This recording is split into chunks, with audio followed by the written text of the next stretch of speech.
Азыр кыйлып аткандар ошол убакта кубанат. Депутат Айсулуу Мамашева бишкектиктер Айтматов проспектисиндеги теректердин кыйылышына нааразы болуп жатканын билдирди. Ал шаардын вице-мэри Жамалбек Рсалиевден кыйылган теректерди эмне кылышаарын жана алардын ордуна кандай дарактар отургузуларын сурады. Биздин коомчулугубузда чындап эле ушул бишкектиктер көбүнчөсү ыйлап атышат да, мындай айткандачы. Анан ушундай бир кереметтүү Бишкектин жолунан айрылдык деп көбүнчөсү баргысы жок же чыккысы жок. Анан чындап эле өкүнүчтүү мындай абал болуп атат да. Эгерде сиздер анын ордуна жаңы бак дарактарды тигип кебетеси ачылып калса, анда мен ойлойм биздин жарандарыбыз кайрадан сүйүнүшөт да.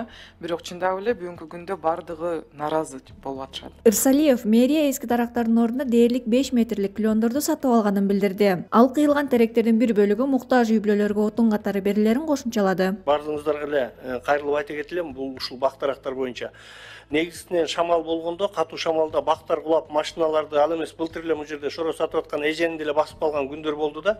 Ал убакта баягы бактарды эч ким айтпайт. Ал эми мындай чындыгында эле алмаштырууга жашы жеткенден кийин жаш ордуна жаш көчөттөрдү отургузуп, эми жаш көчөт десе биз чыбык тал сайбайбыз, анын ордуна клен деген абдан чоң 4,5 метрлик бактарды алып келип отургузуп, ошонун ордун сөзсүз түрдө толуктайбыз.